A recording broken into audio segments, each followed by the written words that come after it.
In this video, I'm going to introduce some of the basic functions in Microsoft Excel. I'm in cell B11, and as you can see from the label next to B11, we want the quarterly total. So I want to add B5 to B10, and I want the result to be in B11. So I'm going to click in cell B11.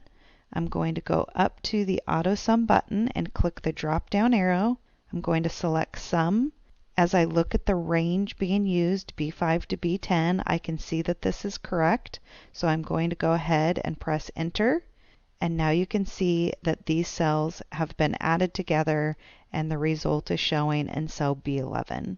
Quick tip, if you select a range and you look down here in your status bar, it should show you the sum as well. So you could see that this number is the same as this number. Now I'm in cell B12, and you could see from the label in cell A12 that I want the average of a range. The range that I want to average is this area right here, and I want the average number to be in cell B12. So what I'm going to do is begin in cell B12. I'm going to click the drop-down arrow next to AutoSum, and I'm going to select Average. As I verify the range being used, I notice that it's including cell B11. I do not want to include cell B11, so I need to correct that. What I'm going to do is click and drag over B5 to B10. That updates the range, and now I can press Enter. And as you can see, this number is the average of these numbers right here.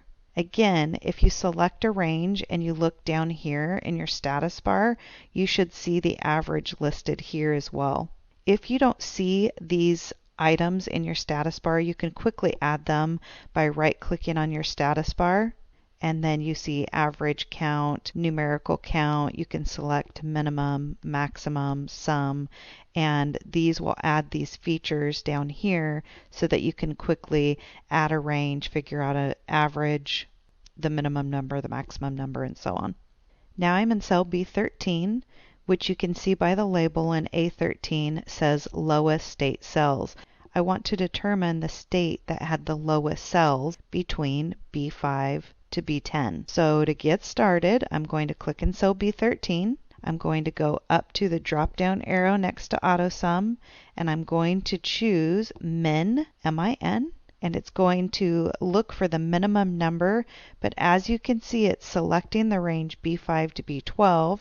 That isn't the range that I want, so I need to correct that.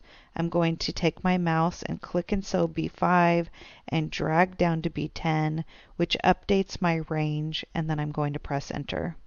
So as you can see, it found the minimum number of this range, which we could easily have identified by just looking at the range. But if you had 1,000 rows of data, you would be able to use this function to quickly find the lowest number within a range. In cell B14, I want to figure out the highest number. So I need to determine which state had the highest cells between the range B5 through B10. So I'm going to click in cell B14. I'm going to go up to my drop-down arrow, and I'm going to choose Max. And as you can see, it is using the range B5 to B13. I only want B5 through B10, so I'm going to fix this range right here and then press Enter. And as you can see, it found the highest number listed within this range, which is 2,780. In cell B15, I want to determine the number of states that are selling beads. I'm going to show you the count function, which will count cells that have numbers within them. So I click on cell B15, I click the drop-down arrow next to AutoSum, and I'm going to choose Count Numbers. It selected B5 to B14. I only want B5 to B10, so I'm going to select the correct range, and the range updates, and I'm going to press Enter. I'm going to go ahead and delete that one because I want to take this opportunity to also discuss the COUNTA function. So the count function will count cells that have numbers within them. The COUNTA function will count cells that have numbers or letters. So it's a little bit more powerful if you want to count cells that contain both types of data. So for example, if I wanted to reference column A to do my count, I could do that. I could come here, instead of using this drop down, I'm going to go ahead and type directly into the cell equal COU, and then you could see the COUNTA function pop up right here.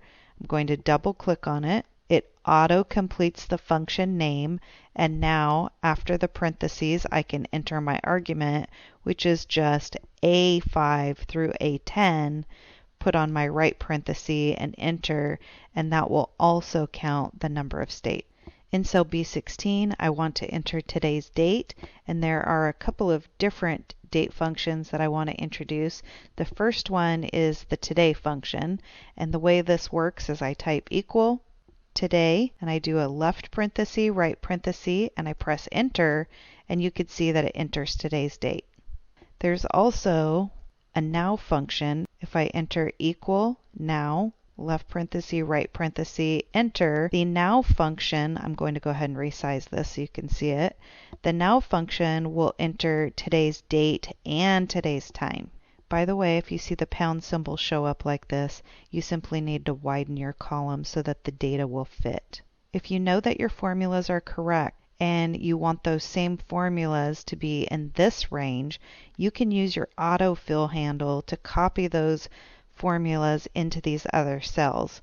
So I could click and drag and autofill those across and change these columns here like that. And so as I copied these formulas across, they picked up the relative reference. So for example, in this cell, it's looking 1, 2, 3, 4, 5, 6. It's looking at those 6 cells directly above where the formula was created, and when I copied it over, Excel will by default automatically look to those same 6 cells directly above the formula, and that's what I mean by picking up the relative reference.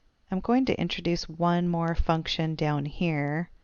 I'm going to type in a label that says blank, and in cell B18 I'm going to start by typing equal count, and as you can see here there's a count blank. I'm going to double click on it, and you can see it auto completes that function name. I'm going to select B5 to B10, press enter, and basically what this is telling me is that none of those cells were blank.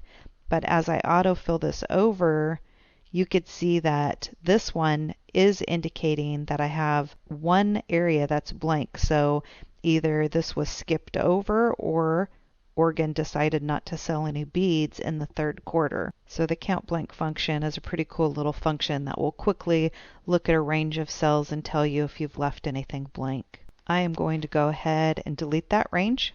So now I'm going to demonstrate how I could have created these formulas using the autocomplete function. So I'm going to type equal S, which brings up all the S functions. Then I'm going to type in a U to narrow that down, and I can see the sum function listed here, so I'm going to double click on it, and then I'm going to select the range that I want to sum, and then I press enter. In cell B12 I want the average, so I'm going to type equal AV. As you can see, average is showing right underneath here, so I'm going to double click on it, and it auto completes the function name. I'm going to go ahead and select the range that I want to average, enter. In cell B13 I want the lowest number, so I'm going to use the min function equal MI. As you can see here, the min function pops up. I'm going to double click on it. I'm going to select my range and press enter. In cell B14 I want the highest number, so the max. I'm going to type equal MA. Max pops up right here, and I'm going to double click on it, and then I'm going to select my range. Press enter. Here I want the total number of states, so I'm going to do a count equal COU. Count pops up right here. I'm going to double click on it, select my range, press enter. Date modified, I'm going to go ahead and type equal today, left parenthesis, right parenthesis, enter. This one is going to be the now function, equal now, left parenthesis, right parenthesis, enter. And in cell B18, I want the count blank, so I'm going to do equal COU, double click on count blank, select the correct range, and then press enter. And again, I would be able to copy all of these over using the autofill. Now I'm going to demonstrate how to create these functions using the insert function feature. So I'm going to click insert function, and I can type in sum, click go. It brings up the sum function here, so I'm going to click on that and then click OK.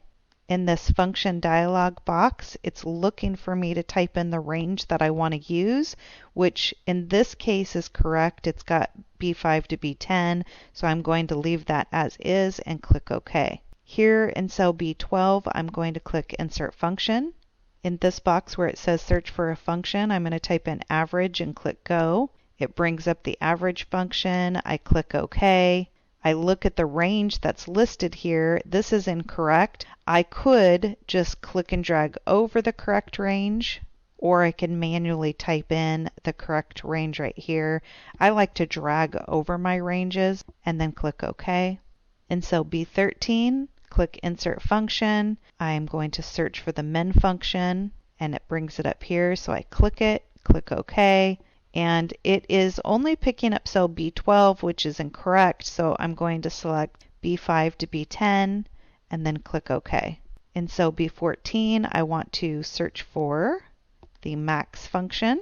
It brings up max right here, so I click OK. And let's look at the argument listed right here. It is incorrect. It says B12 and B13, so I'm going to select the correct range to get that updated and then OK. In cell B15, I'm going to click insert function. I'm going to type in the count function, go. Here's count right here. I select the correct range and OK. And then for date modified, I can go back into insert function. In here, I would type in today. Here's the today function and OK. And I'm going up and I'm going to look for the now function. And lastly, I'll do the count blank. Double click on it, and it wants the range to be listed here, so I'm going to go ahead and select the range, B5 to B10, and click OK. Guess what? I'm going to delete it again, and I am going to use the Formulas tab now to complete these functions. So I'm going to Formulas. You'll notice there's an AutoSum button that has the same functions available to us that were listed here on this AutoSum button. So I'm going to go back to Formulas. So we would be able to use that. You'll notice that there's the Insert Function button that is the same as using this one right here. So I'm in cell B11 and I want to add cells B5 through B10. So I could click Math and Trig. I could go down to the S's, choose Sum, and then it brings up the same argument box here that we saw when we went through the Insert Function button, and it's got B5 to B10. I click OK, and it adds this range. In cell B12, I want the average, so I'm going to go up to More Functions, and again, I'm on the Formulas tab. More Functions, Statistical, here's Average, and it doesn't have the correct range. I could just click in there and modify that to be B10 and then click OK. In cell B13, I want the minimum number, so I'm going to go to More Functions, Statistical, down to Min. I'm back inside this function argument box, and I just need to update this to have the correct range. So B5 to B10 and OK. Max is also listed under More Functions, Statistical. I'm going to go down to Max, select the correct range, and OK. In cell B15, we want the count function, so I'm going to go to More Functions, Statistical. I'm going to go down to Count, and we're going to enter the correct range here, so B5 to B10, and OK. In cell B16, we want today, so we're going to go up to date and time, And as you can see, we have a lot of different date formats. I'm going to go ahead and use today and OK. And for this one, we're going to use the now function. So I'm going to click up here, select now, OK. In cell B18, I'm going to go up to more functions, statistical, select count blank, select the correct range B5 to B10, and click OK. I'm now going to select the entire range, go to my autofill handle, and drag across. And as you can see, the relative range was picked up as I copied these formulas across.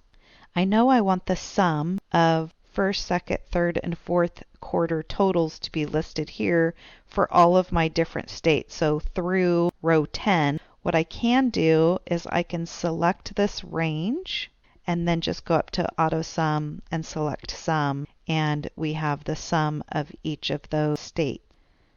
So what I want to do in cell G5 is determine my new total if I were to increase my cells by 10%.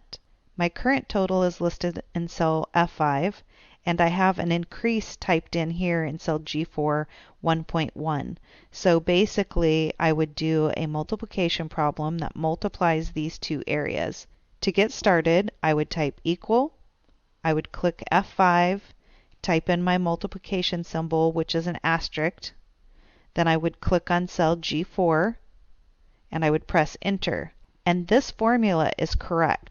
But if I were to try to copy this formula down right now, it would pick up the relative reference. That's the way Excel is designed. What it would do is it would look to the cell to the left of it and one above. So just to give you an example, if I were to copy this formula down, you can see that what happened is it's looking here at this cell and it's looking at the cell right above it, F6 and G5. So there's a little trick in Microsoft Excel. You have to actually make an absolute reference to cell G4 so that when you copy this down, it's your way of telling Excel that I want you to continually look back to G4 to use this information. So what I'm going to do is I'm going to modify the formula in G5 that makes an absolute reference to G4 so that when I copy the formula down, Excel knows to constantly refer back to G4 to use that number that's in that cell. So I'm up here in my formula bar and I'm just going to select G4. And what I do to make this absolute is I press the F4 key on my keyboard, and you'll notice that the dollar sign appears before the G and before the 4, making that cell absolute. If for some reason your F4 key isn't working, you could try to press the FN key on your keyboard along with the F4 key. Sometimes you need to do that on laptops. Or you can just manually type in the dollar sign before the column letter and before the row number. So I'm going to go ahead and press enter, and now when I autofill that down, you can see that each one of these, I'm going to just double click. You can see it's picking up the relative reference here, but the absolute reference here. And this one, picking up the relative reference here and the absolute reference there. And this one is picking up the relative reference, absolute reference. Relative, absolute, relative, absolute. So there you go. Those are the basic formulas and functions that you will use in Microsoft Excel. Thank you so much for watching this video. If you enjoyed the content, please click like and subscribe to my channel.